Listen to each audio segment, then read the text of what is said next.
Hello everyone, Manny here with another airsoft review. In today's video, we're going to be looking at Elite Force's newest release, the MP5A4 Limited Edition. Some of you might not know, 600 units were created for this MP5, making it a very sought out for replica. So we'll see exactly what it's really made up of. We'll be looking at exactly what accessories it comes with, how well it performs out of the box, and whether or not does it deserve that tag, and giving my comments about certain things that I found about it. So we'll see how it goes. Let's begin. So to start off this review, I'm not going to go over the typical stuff that MP5 has. There's no point on going over it. It's just repetitive. It's an MP5 with a few added accessories, right? So other than that, I'm just going to go to the actual limited edition parts that it came with. To start off, this limited edition came with an actual vertical grip, which for some of you might be worth it. For some of you might just be another piece that you're going to remove. It comes with a vertical grip, right? One of the other things that I want to point out is that the actual M-LOK handguard that it comes with, if you notice, it is not a specific brand of M-LOK, but it's actual in-house created M-LOK handguard. It looks similar to the Midwest Industries because it's pretty much a Midwest Industries clone. Whether or not it can actually handle the beating that this M-LOK does, such as the Midwest Industry one, that's left to be said with time. Aside from that, it actually comes with a top rail M-LOK attachment on top of it. So you can actually add more accessories that either use M-LOK attachment or add a Picatinny rail that uses M-LOK. So that way you can add more accessories on top, flashlight, pick cue box, whatever you name it, pressure plate, if you're going to decide not to run any grips underneath it. It's up to you. Further down, you'll see that it also comes with the optics rail already installed, making it faster for you to actually put any type of optic that you want to.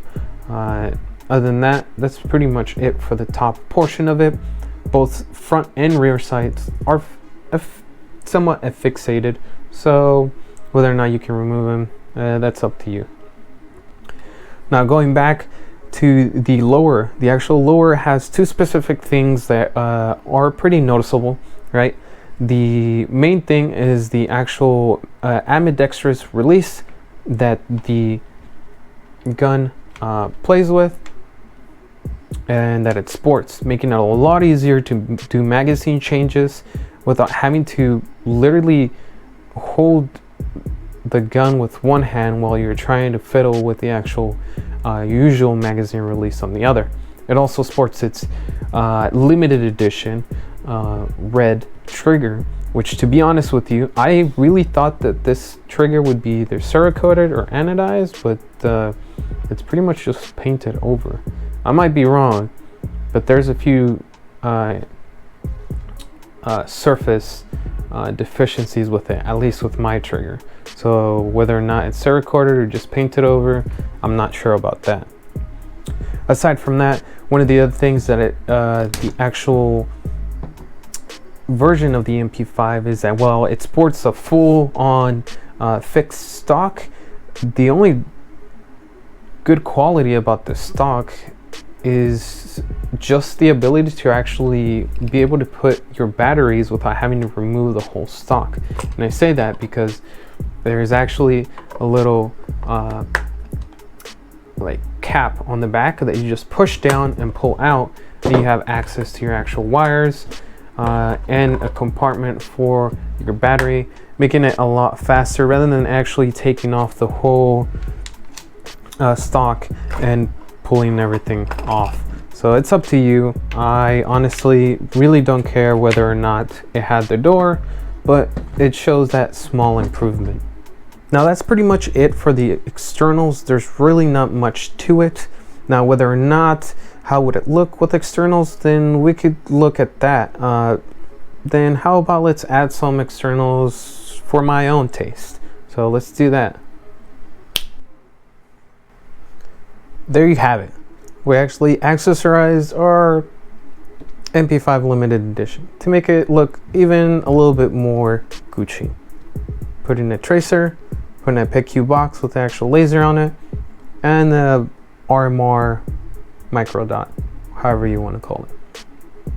But whether or not that makes it worth the actual tag price that it comes with and the title of limited edition, what exactly are the internals that are within this actual limited edition replica? And to be honest with you, as far as what the webpage says and other information that I've found out about it, is that it really doesn't come with that much into it, other than a high torque motor, which is what they claim is a high torque motor, right? And that's pretty much it. I opened up the actual inside without opening the gearbox to avoid voiding the warranty, and even then the actual gearbox itself didn't look that great. Even though it says it's a reinforced gearbox, we're yet to see that when it comes to the actual performance of it and how well it does. The other thing that I noticed is that even though being a limited edition, there's really not that much to it. The actual internals are just regular contacts for its actual trigger system, and it sports its usual parts that any BFC would have. So in means of internals and good quality, there's really not that much for it. Now, aside from actually not really showing that much internals, how well does it perform? So for that test, we're going to do two tests primarily, since we don't have the space in here, unfortunately, to do a grouping. We're going to go over the actual FPS that it shoots on 0.20 BBs with an 11.1 LiPo battery, even though the webpage says that it's rated for 9.4 volt NIM battery. We're gonna go with the 11.1 since that's what most people actually have. As far as that, we'll also go through the full auto mode of it and see exactly how well it does. I'm not expecting that much. Again, it's a VFC, so we'll see how it goes.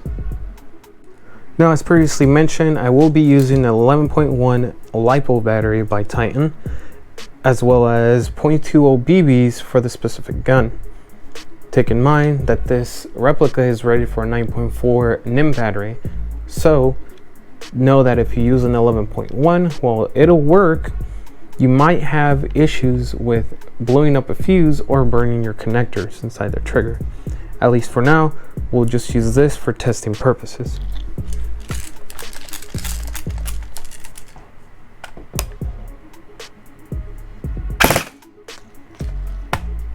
Oh. 357, 360.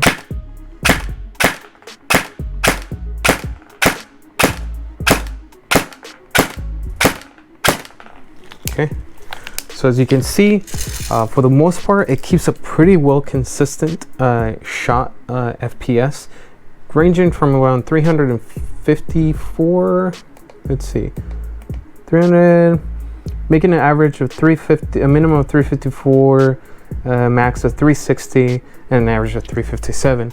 Now, while this might disqualify you from some indoor fields, I'd say it's only because the spring is pretty new, so giving it a little bit of time will reduce that FPS down by a bit. So don't be worried about that.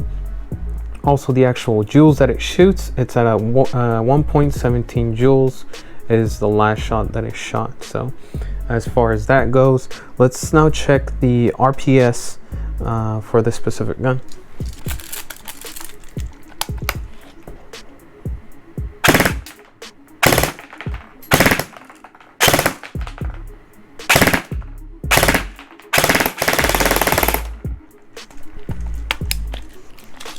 Okay, that's pretty much most of the mag. So as you can see, it's still clocking in at a specific FPS, but the actual RPM that it shoots at is a minimum of 9, a max of 16, an average of 11. So it shoots 11 rounds per second, an average. At least it's not that great, to be honest. There was a few instances where it looked like it might have gone beyond 16, but I just count that as a fluke from the actual Chrono. I don't know about you, I don't like those RPS, especially coming from a gun that's supposed to be an SMG, but that can be fixed with improvements and upgrades, right? So that's pretty much it for the actual testing of the performance itself. Now let's go and check my thoughts about it. So now that we've seen actually what accessories this limited edition comes with, exactly what the internals could be based on the actual webpage and the information that VFC gave to us, or Elite Force, however you want to call it, as well as the actual performance of it, I'm going to be honest with you. There's a few redeeming qualities about this specific replica, and then there's some that are just completely disappointing, to be honest. So let's start off with the good qualities, at least when it comes to the actual product itself. Being the MP5, it's a good thing, only because for those of you who are fans of the MP5 platform, just the looks of it alone is what attracts people, rather than the actual performance itself. We've seen that with the base models, we've seen that with, you know, Simia replicas, with actual Elite Force / VFC replicas, right? While a lot of the people is divided whether or not Simias are better or Elite Force versions are better, it's up to the individual that actually holds it. So at least being an MP5 alone is a redeeming quality. The other part of this is that it does include several parts to accessorize your actual gun, or at least the ability to accessorize it right outside the box. All of these are spare parts or spare accessories that I had laying around that I really don't use, either because the actual gun that I'm using it on is either broken or is out of season, just like my gas blowbacks. A lot of them during this winter time, I cannot really use them, being that they run on green gas. So I just move the accessories. So at least when it comes to being able to accessorize, that's a good redeeming quality. The other redeeming quality is that while it does come with a high capacity magazine, if you have any other type of MP5 magazines such as Simia or Elite Force or HK actually magazines, they're pretty much interchangeable, so there's no problem using them. If you want a high cap, it comes with a high cap magazine. If you want something more realistic, then you can use a mid cap magazine for a more realistic take to it. So at least magazine interchangeability or compatibility, it works pretty well. Now comes the last part, and that means the bads. To be honest with you, I don't believe that this specific replica represents a limited edition look at it, to be honest. For some of you that are very well versed in means of the actual MP5 models that come out of the market, this pretty much is a Simia MP5 Platinum without the MOSFET included in it, or any of the upgrades that it came with it. That's basically what it is. They took the Simia Platinum, gutted a few things from the internals, and just put basic components into it, and slapping it with a much larger price tag.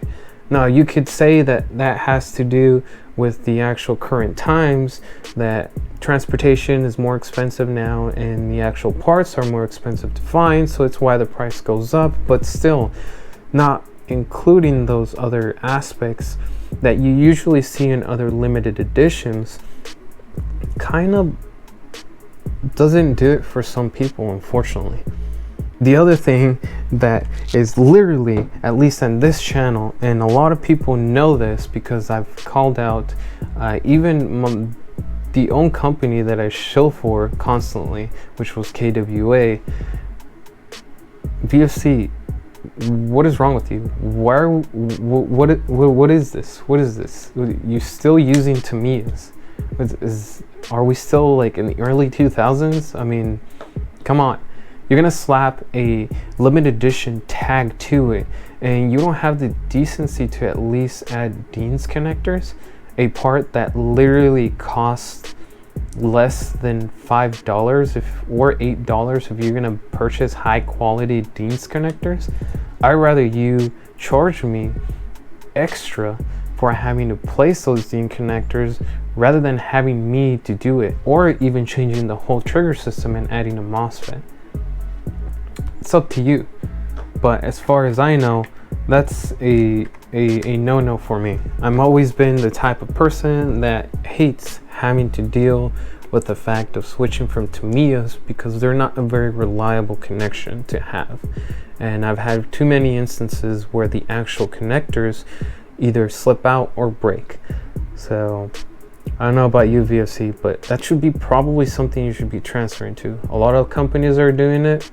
For someone that is considered a very large provider of airsoft guns around the world, not just within the United States, if other companies can do it that are much smaller than you, what is stopping you from doing that? So it means that's a downside for me. The other downside from it is the actual, it's just a simple fact of the insult that it goes towards the consumer. I am very avid about the fact that a lot of airsoft companies bank on the fact of the ignorance of new consumers within the market, and then the gullible individuals that just continue having these airsoft companies just putting out products, slapping a specific name to it, and just getting away with it. Now, yes, I did spend the money to purchase this limited edition, but this is to bring a product to all of you guys, for those of you who are watching this video and making an informed decision. So it means that's what I'm getting out of it, as well as being kind enough to actually look at this video. So it means of the downsides, that's pretty much it. So this has been pretty much the review for the actual MP5 limited edition. You let me know, guys, what you think. I've seen some companies or some websites are still having some units, even though only 600 were created. So let me know what you guys think. Is it something that you want? Would you rather just buy a base model from VFC or a base model from Simya and just build it from the ground? Leave your comments down below.